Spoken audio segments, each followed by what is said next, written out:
దగ్గరికి వెళ్దాం. దర్శన్, ఈ రోజు అల్లు అర్జున్ మీద ఒక వాస్తవమే, అల్లు అర్జున్ చేసింది తప్పిదమే అనుకుందాం, ఖచ్చితంగా అప్పుడు అనుకుందాం, దాని మీద ఆయన మీద కేసులు కూడా కరెక్టే అనుకుందాం. కానీ ఇన్ని రోజుల తర్వాత అతని ఇంటిపై దాడి చేయడానికి ఎలా సమర్థిస్తారండి? అంటే మేము వాళ్ళ ఇంటి మీద దాడిని అనేది మేమేం సమర్థించాం సార్. రాజ్యాంగబద్ధంగా నిరసనగా అంటే శాంతియుతంగా ప్లకార్డుల ప్రదర్శన చేసేటువంటి హక్కు భారత రాజ్యాంగం కల్పించింది కదా సార్. ఇప్పుడు నిరసన తెలియజేసే హక్కుగా ఉంది కాబట్టి యూనివర్సిటీ విద్యార్థులు కొంతమంది వెళ్ళి నిరసన వ్యక్తం చేశారు. కానీ దాడి అనేటువంటి సరైనటువంటిది కాదు. రైట్ సార్, మనం కాదు ఒకసారి దర్శన్ మనం చూసినట్టయితే విజువల్స్లలో చాలా వరకు వాళ్ళు రాళ్ళు విసురుతుండగా చూసాం. అంటే వారికి సంబంధించిన ఆ ఇంటిపై రాళ్ళు విసురుతున్న విజువల్స్ కూడా మనకు ఉన్నాయి కాబట్టి దాని విషయంలో దాడి అనే చెప్పొచ్చు. మీరు చెప్పండి సార్. మేమేమంటా ఉన్నామంటే నిజానికి అవి రాళ్ళ ఏంటి అనేటువంటిది స్పష్టత అనేటువంటిది లేదు సార్. కాకపోతే ఏంటంటే సార్ ఇక్కడ ఆవేదన గురి అవుతారు. అప్పుడు రాఘవన్న గారితో పూర్తిగా ఏకీభవిస్తున్నాను అన్న, కొంత మనిషి కోపకృతులు అయినప్పుడు కొంచెం వ్యక్తిత్వము రకరకాలుగా వ్యక్తిత్వాన్ని ఉపయోగిస్తారు. దానిలో వాళ్ళు చేసిన పని నేను కరెక్ట్ అని సమర్థించడం కోసం కాదు, సంఘటన దృష్ట్యా ఆధారం తీసుకొని ఆ తల్లిదండ్రులకు అని ఆ బంధువులు లేకపోతే యువకులు సమాజంలో ఒక ఫిలిం ఇండస్ట్రీ ఈ విధంగా ఇంత నష్టం జరిగినా వాళ్ళకి ఏం న్యాయం చేయాలని కోపకృతులు దానికి సంఘటనను అర్థం చేసుకోవాలని దాడి చేసిండ్రు అని మాట్లాడకూడదు. అది సంఘటన వ్యవహారణ, వాళ్ళకి అన్యాయం జరిగింది. ఆ అన్యాయం మీద వాళ్ళు స్పందించకపోవడం కొన్ని రకరకాల వ్యక్తిగతంగా వాళ్ళు చూపించిండ్రు. దాన్నే పట్టుకొని చూపించాల్సిన అవసరం లేదు, దాన్ని తప్పుగా పరిగణించాల్సిన కూడా అవసరం లేదు.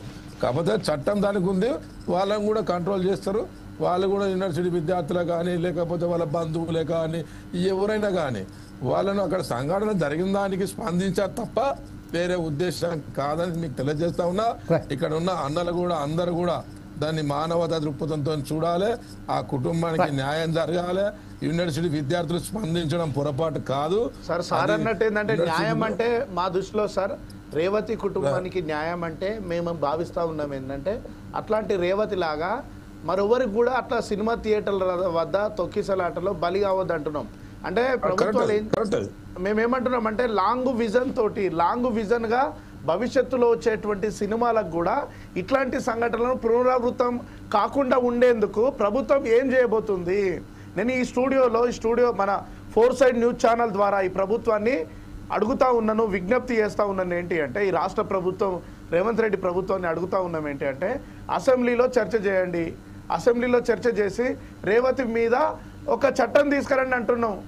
చట్టాన్ని తీసుకొస్తే భవిష్యత్తులో ఇట్లాంటివి కాదు. చాలా మంది అంటా ఉన్నారు ఏంటంటే ప్రభుత్వానికి కొంతమంది 20 లక్షల రూపాయలు నష్టపరిహారం, కొంతమంది 50 ఇవ్వాలి, కొంతమంది ₹1 కోటి ఇవ్వాలి. ఓకే, మేము ఖచ్చితంగా అందుకోసం బైసాబ్ నేను ఒకటే చెప్తా ఉన్నా, ఉన్నత సామాజిక వర్గానికి వత్తాసు పాలకుండా ఒక సామాన్య ప్రజలకు నష్టం జరిగిందనే లక్ష్యంతోనే రేవంత్ రెడ్డి గారు స్పందించారు. దీన్ని గౌరవిస్తాం సార్, మేము దీన్ని గౌరవిస్తాం, మేము దీన్ని స్వాగతిస్తాం. ఎందుకు స్వాగతిస్తామంటే సార్ మేము ఖచ్చితంగా స్వాగతిస్తాం. ఎందుకోసం అంటే నేను గతంలో కూడా చెప్పిన ప్రభుత్వాలు ఏంటంటే పలుకుబడి ఉన్నోళ్లకు, డబ్బులు ఉన్నోళ్లకు, మీడియా రంగంలో కానీ లేదంటే పెద్ద స్థాయిలో ఉన్నటువంటి సినిమా రంగంలో పెద్ద వ్యక్తులకు వాళ్ళ పక్షాన నిలబడుతుంది ప్రభుత్వం. అలాంటప్పుడు ఒక విషయం చాలా క్లియర్గా ఒక విషయం మేము అడగదలిచింది ఏంటంటే అదే సమయంలో మోహన్ బాబు ఎవరైతే తన ఇంటి మీదకి వచ్చారో విలేకరులు వాళ్ళ మీద దాడి చేయడం జరిగింది. తర్వాత అతనికి యాంటీసెప్టరీ బెయిల్ కూడా తీసుకున్నారు. ఈరోజు మరి వస్తున్నారు. ఆ విషయంలో మరి ఒక కఠినంగా ఎందుకు ప్రభుత్వం ఎందుకు స్టెప్స్ తీసుకుంటలేరు? ఎస్, మేము అడిగినాం సార్. ఉస్మానియా యూనివర్సిటీ సార్ ఓయి నుంచి మేము అడిగినాం ఏంటంటే సార్ ఒక నిమిషం మన వినోద్ గారు ఏమంటున్నారు, కంప వినోద్ గారు ఏదో చెప్తున్నారు యాజ్ ఎ లాయర్ గా. చెప్పండి సార్. దర్శన్ గారు వారు అడిగింది లేవనెత్తిన అంశం న్యాయపరమైంది. మీరే అంటున్నారండి, మీరేసిన ప్రశ్నలోనే సమాధానం ఆధారపడి ఉంది. అతను యాంటిసిపేటర్ తీసుకుని చెప్తున్నారు మీరే. యాంటిసిపేటర్ తీసుకున్న తర్వాత పోలీసులు అతను ఎలా మళ్ళీ టచ్ చేస్తుందండి? ఆ ప్రభుత్వం ఎట్లా జోక్యం చేసుకుంటుంది అండి? న్యాయ వ్యవస్థను గౌరవించాలి కదా, తప్పదు. యాంటిసిపేటర్ పరిమితిలో ఉన్నప్పుడు అది లీగల్ అయిపోయింది. అది ఇక్కడ కూడా ముఖ్యమంత్రి మౌనంగా ఎందుకున్నారండి? చాలా హుందాగా ఎందుకున్నారండి? అది న్యాయ పరిధిలో వస్తుంది. సార్ ఇక్కడ సార్ అన్నట్టు సార్ మీడియా మీద జరిగినటువంటి దాడికి సంబంధించింది, కానీ మంచు విషయం విషయంపై మోహన్ బాబు గారు దాడి చేయడం అనేది చాలా హేయమైన చర్య, అది చాలా హేయమైన చర్య.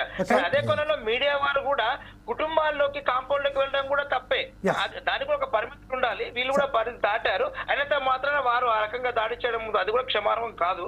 మరొక విషయం ఏంటంటే ఇప్పుడు అల్లు అర్జున్ గారి ఇంటి పైన దాడిగా అభివర్ణిస్తున్నారు. ఆ దాడి కాదు, రాఘవన్న గారు చెప్పినట్టు అది బాధోతప్తము, అది హృదయ వేదన. వాళ్ళకి జరిగిన అన్యాయాన్ని బట్టి కొందరు ఒకలాగా స్పందిస్తారు, కొందరు ఒకలాగా స్పందిస్తారు. ఇంకో విషయం ఏంటంటే సినిమా థియేటర్ లో గనుక ఈ అర్జున్ గారు చెప్పినట్టు వినకుండా ఒకవేళ పోలీసులు ఈయన వినప్పుడు మనకే తెలిసి ఏం జరిగేది తెలుసా అంటే అక్కడ అల్లు అర్జున్ గారిని ఏమైపోయేవారో ఆవేశంలో నా సినిమా హీరో అనుకోనప్పుడు ఇక ఇతను రావడం వల్ల ఒక మహిళ చనిపోయింది, ఒక పిల్లవాడు ప్రాణాపాయతో ఉన్నాడనే విషయం లీక్ అయితే అతను సినిమా థియేటర్లకు వెళ్ళి ప్రాణాలతో బయటకు వచ్చాడు అనుకున్నారా? ఎవరి ఆవేశాన్ని ఎవరు కంట్రోల్ చేసేవాళ్ళండి? అప్పుడు ఈ తెలంగాణ అసలే పోరుగడ్డ. అక్కడ వాళ్ళ హృదయం ద్రవించింది అనుకో, దేవుడితో ఫైట్ చేసేటువంటి గుణం ఉంటుంది తెలంగాణ గడ్డ మీద పుట్టే బిడ్డలకి. ఆ రోజున హీరో అర్జున్ గారిని వదిలేసే వాళ్ళు కాదు. ఒకవేళ మహిళ చనిపోయింది, పిల్లవాడు ప్రాణాపాయం తెలిస్తే ఇదంతా జరిగిందని ఆగ్రహవేశాలకు వాళ్ళు టోటల్ ల్యాండ్ ఆర్డర్ అదుపు తప్పేది. పోలీసులే రక్షించారు, ఇంకా పోలీసుల పట్టదు అన్న. వారి పట్ల థ్యాంక్ఫుల్ గా ఉండాల్సింది పోయి వారి మీద రాయేస్తున్నా ఇతను కాపాడుకోవడానికి. వాళ్ళు పోలీసులు కాపాడరు అతన్ని, ఆ కృతజ్ఞత కూడా చూపట్లేదు. లోపలికి పోయి ఒక ఇన్ఫర్మేషన్ ఇచ్చి ఇక్కడ బాగా గొడవ జరిగింది, ఇక్కడ ప్రాణ నష్టం జరిగిందని చెప్పితే కూడా బయటికి రాలేని సంఘటన బయటికి తీసుకొచ్చింది పోలీసులే. తీసుకురాకపోతే అదే జరిగేది. అది ఎవరు కంట్రోల్ చేయరు, అది ఎవరి వల్ల సాధ్యం అవుతుంది. అది దాన్ని కట్టడం ఎవరి వల్ల సాధ్యం కాదు. ఆ వాస్తవానికి ఆ టీసీపీ గారు, ఏసీపీ గారు, సిఏ గారు వాళ్ళంతా చేసి అతన్ని కాపాడారు. అసలు వారి పట్ల చాలా థ్యాంక్ఫుల్ గా ఉండాలి అర్జున్ గారు. Okay, right. ఇప్పుడు ఒకసారి మనం దర్శన్ దగ్గరికి వెళ్దాం. దర్శన్, మీరు చెప్పండి, ఎప్పుడైతే ఒక సినీ పరిశ్రమకు సంబంధించిన ఒక దుర్ఘటన జరిగిన సమయంలో ఇంత బ్రహ్మాండంగా స్పందించిన మన కాంగ్రెస్ ప్రభుత్వం ఈరోజు ఒక విద్యార్థినులు ఎవరైతే అక్కడ పాము కాటుకు గురి అయిన విద్యార్థినులు కానివ్వండి, లేకపోతే ఎలుక కాటుతో గురి అయి ప్యారలైజ్ అయిన విద్యార్థులను కానివ్వండి, లేకపోతే ఇంకా భోజనం వికటించి అస్వస్థకు గురైన విద్యార్థుల పట్ల కానివ్వండి, ఇంత నిర్లక్ష్య వైఖరి ఎందుకు వ్యవహరిస్తున్నది అంటే మీరు as a Osmania university Jack ప్రెసిడెంట్గా మిమ్మల్ని అడుగుతున్నారు, మీరు చెప్పండి. సార్ మేము అంటా ఉన్నది ఏంటంటే నిజంగా మీరు అన్నట్టు మేము ఏకీభవిస్తాం ఉన్నటువంటి అంశం ఏంటంటే చాలా అంటే ఇటీవల కాలంలో పాము కాటుకు గురైనటువంటి సందర్భాలు కానీ, చాలా గురుకులాలలో హాస్టల్లో ఫుడ్ బాగుండట్లేదు, అక్కడ పురుగులు వస్తూ ఉన్నాయి, ఎలుకలు వస్తూ ఉన్నాయి. సంక్షేమ హాస్టళ్లను చక్కదిద్దాల్సినటువంటి ఈ ప్రభుత్వము నిర్లక్ష్యంగా విద్యార్థులకు కనీసం అంటే ఒక నాణ్యమైనటువంటి విద్యను అందించాల్సినటువంటి రాష్ట్ర ప్రభుత్వం విద్యా వ్యవస్థను గాడికి వదిలేసి అంటే విద్యను ఒక స్టాండర్డ్ ఎడ్యుకేషన్ తీసుకురావాల్సినటువంటి ప్రభుత్వము తీసుకొచ్చేటువంటి విధంగా ప్రభుత్వం ఒక సీరియస్గా తీసుకోవట్లేదు. ఇప్పటికి కూడా ఒక సంవత్సరం అవుతా ఉన్నది, రేవంత్ రెడ్డి ప్రభుత్వం వచ్చి ఒక సంవత్సరం అవుతా ఉన్నది. దర్శన్ గారు ఒక్క నిమిషం ప్లీజ్. దర్శన్ గారు ఒకటే నిమిషం చెప్పండి. నేను ఒకటే చెప్తున్నా సార్, మీరు అయితే ఎలుకలు వచ్చినాయి, బళ్ళు వచ్చినాయి, చాలా గురుకులాలు అధ్వానంగా ఉన్నాయి సార్. మీరు ఒప్పుకున్నా ఒప్పుకోకపోయినా గురుకులాలు అధ్వానంగా ఉన్నాయి. ఎడ్యుకేషన్ అందుతుందా సార్ విద్యార్థులకు? పేదవాడు చదువుకుంటున్నాడా?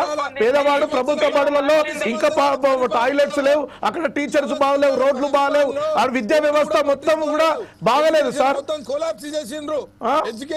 ఎడ్యుకేషన్ వ్యవస్థను నిర్లక్ష్యం చేస్తా ఉన్నారు. ఇప్పటికి కూడా యూనివర్సిటీలలో ఎస్సీ బ్యాక్లాగ్ పోస్టులు లేవు, యూనివర్సిటీలలో ప్రతి సంవత్సరం పిహెచ్డి నోటిఫికేషన్ లేదు, హాస్టల్స్ బాగాలేవు, విద్యకు సంబంధించినటువంటి ప్రభుత్వ యూనివర్సిటీలకు బడ్జెట్ లేదు.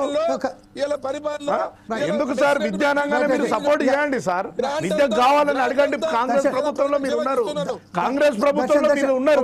మాట్లాడండి, ఐదర్ రాఘారెడ్డి గారు మాట్లాడండి లేక దర్శన్ గారు మాట్లాడండి, ఎందుకంటే just I need a clarity to my viewers. Sir నేను ఒకటే చెప్తున్నా సార్, నేను ఒక్క నిమిషం, రాఘారెడ్డి గారు ఏదో చెప్పబోతున్నారు. రాఘారెడ్డి తర్వాత మన దర్శన్ దగ్గరికి వద్దాం, మళ్ళీ మన వినోద్ గారి దగ్గరికి వెళ్దాం. దర్శన్ భాయ్ ఒకటే నిమిషం.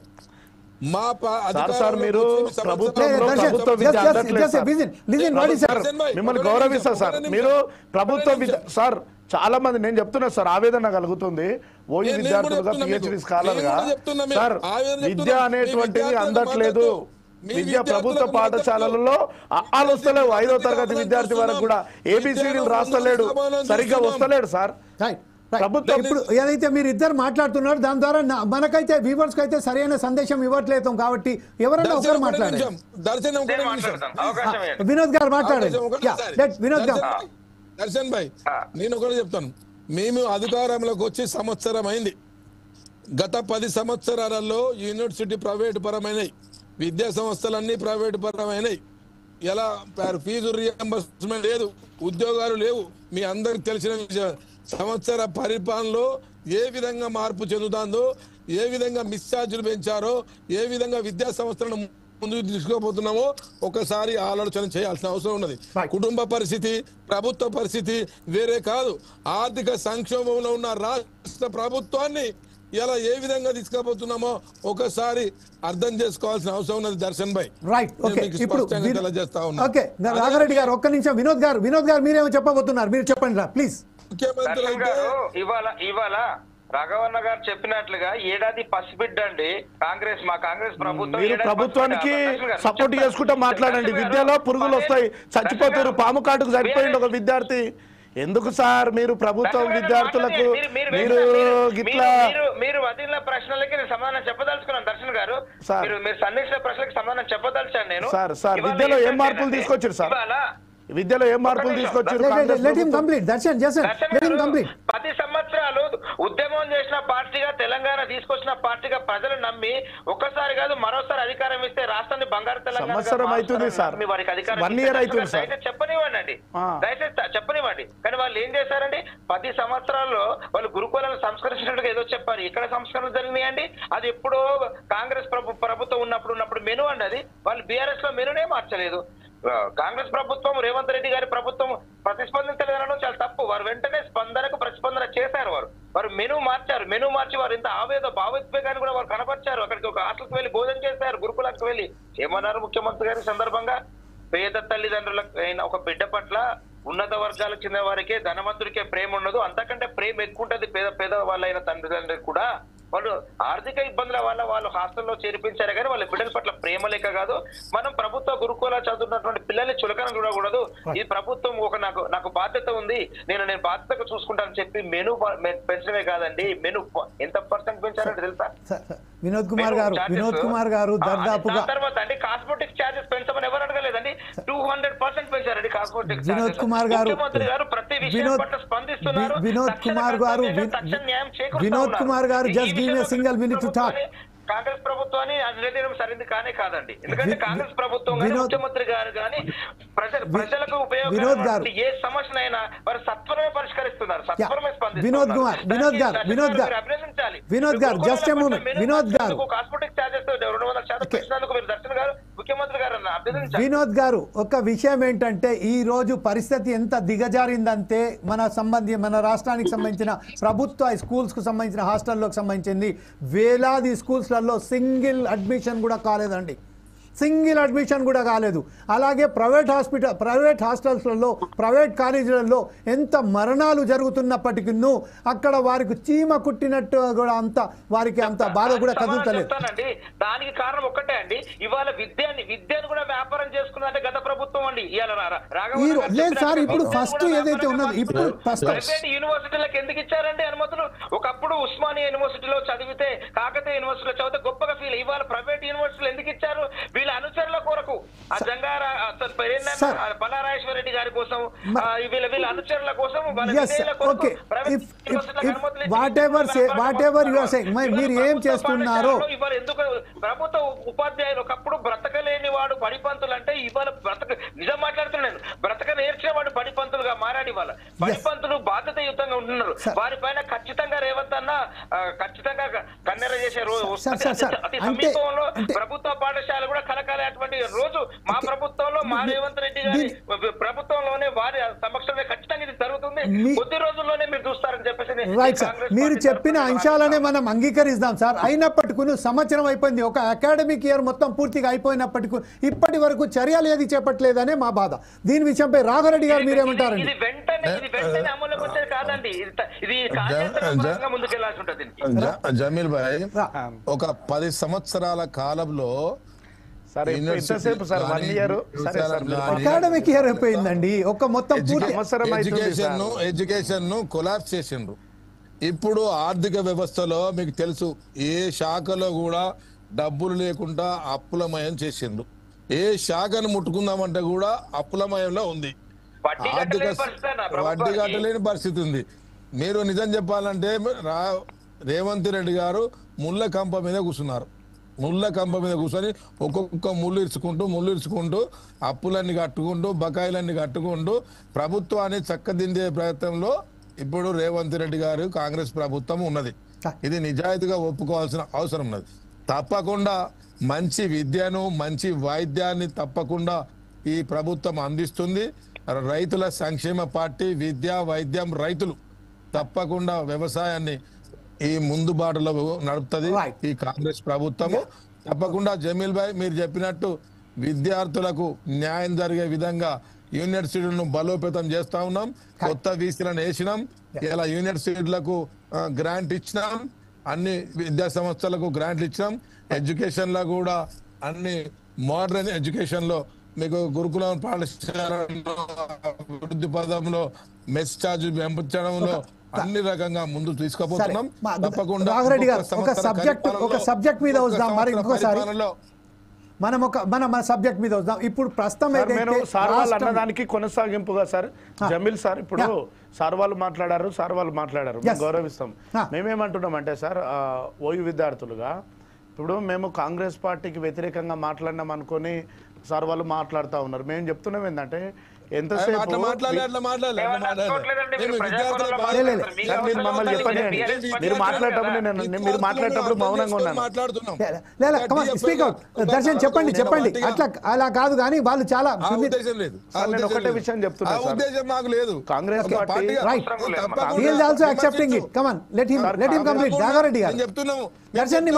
కాంగ్రెస్ పార్టీగా మేము స్పందిస్తాం. మీరు చెప్పిన మీరు మాట్లాడితే విమర్శించినట్టు కాదు. మీరు సమస్యలు చెప్తే విమర్శించినట్టు కాదు. మాకు మేము టిఆర్ఎస్ పార్టీ కాదు. అదే పోరాటం రాఘారెడ్డి గారు దర్శన్ ని కంప్లీట్ చేయండి.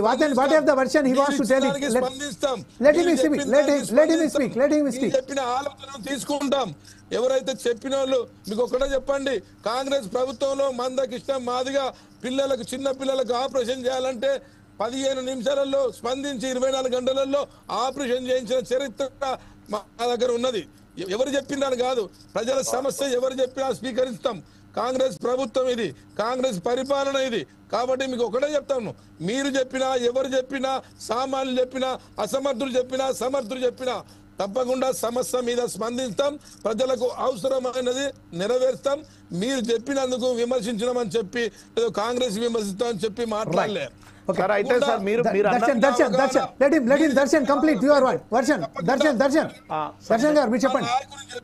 తప్పకుండా ముందుకు తీసుకుపోయే బాధ చేస్తాం. రైట్ దర్శన్ గారు ఇప్పుడు చెప్పండి, సమయం చాలా తక్కువ ఉన్నది కాబట్టి కమాన్. సార్ మేము ఉస్మానియా యూనివర్సిటీ పిహెచ్డి రీసెర్చ్ స్కాలర్గా డిబిఎస్ఏ విద్యార్థి సంఘం పక్షాన మేము ఒకటే విషయం చాలా స్పష్టంగా చెప్తున్నాము. ఈ కాంగ్రెస్ ప్రభుత్వము ప్రధానంగా విద్య మీద ఆరోగ్యం మీద ప్రజలకు కావాల్సినటువంటి వాటి మీద బడ్జెట్ పెట్టాలి.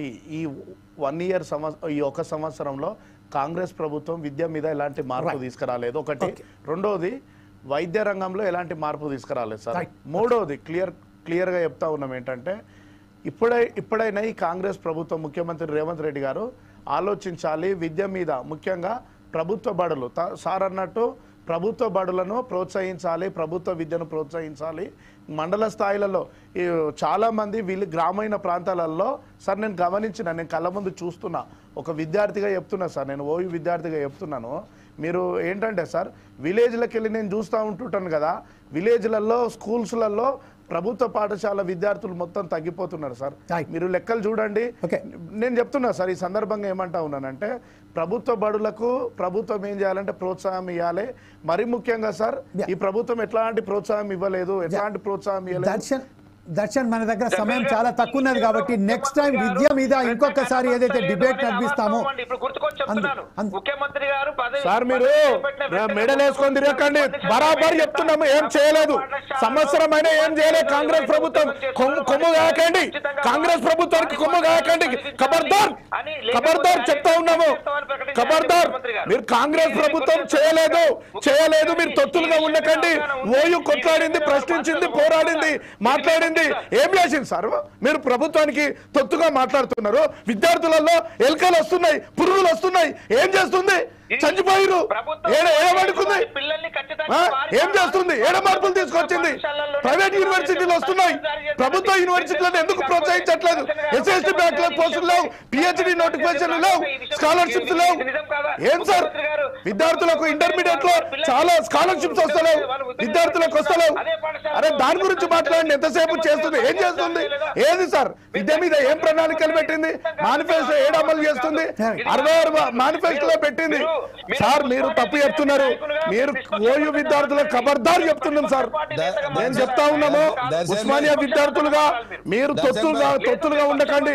కాంగ్రెస్ పార్టీ కూడా ఒక డెమోక్రసీ పంద ఉన్నది, మీరు స్వీకరించండి సార్. మీరు తప్పని ఒప్పుకోండి. ఒప్పుకున్నప్పుడు మళ్ళీ చెప్తున్నారు సార్, తప్పని మీరు ఒప్పుకున్నప్పుడు ఏమందంటే భవిష్యత్తులో మేము వ్యతిరేకంగా చెప్తలేదు. నేను ఒకటే చెప్తున్నా సార్ ఈ సందర్భంగా, మీరు ఇప్పటికైనా మార్చుకోండి సార్. ఈ 1 ఇయర్ ఉంది, ప్రజాప్రభుత్వం అంటే ఏడ మార్చింది సార్? ఏది ఏ ప్రజల భవిష్యత్తు మారింది? ఏడ అమలు మేనిఫెస్టోలు ఏడ అమలు అవుతుంది? ఏడ అభివృద్ధి లేదు,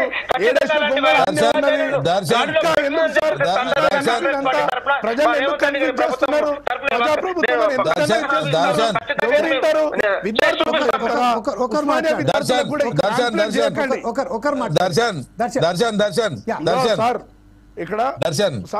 నేను అన్న మాట్లాడాడు కాంగ్రెస్ పార్టీ నుంచి ఒక అన్న మీరు మాట్లాడారు, నేను గౌరవిస్తా అన్న, నేను గౌరవిస్తా. నేను ఒకటే చెప్తున్నానా, నేను ఎందుకు బాగా మాట్లాడుతున్నానంటే యూనివర్సిటీ విద్యార్థిగా నా ఆవేదన ఏంటంటే సార్, ఇప్పుడు 1 ఇయర్ చేయలేదు, ఇంకా భవిష్యత్తులో చేస్తామనడం ఒక న్యాయబద్ధమైన డిమాండ్.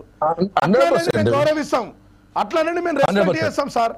కానీ మొత్తం మేము సంవత్సరం పరిపాలన జరిగింది. దర్శన్ అండ్ రాఘవరెడ్డి అండ్ కంప వినోద్ కుమార్ ఈ విషయంపై ఇంకొకసారి మనం ఖచ్చితంగా విద్యా వ్యవస్థపై ఇంకో డిబేట్ పెడతాను. ఖచ్చితంగా దీని మీద మాట్లాడవలసిందే, చర్చ జరగవలసిందే. ఇప్పుడు సమయపాలన అయిపోయింది కాబట్టి మనం ఇప్పుడు ఈ డిబేట్ ని కంక్లూడ్ చేద్దాం. మరొకసారి ఖచ్చితంగా ఈ విషయంపై విద్యా వ్యవస్థపై ఏదైతే మార్పులు చేర్పులు తీసుకురావాలి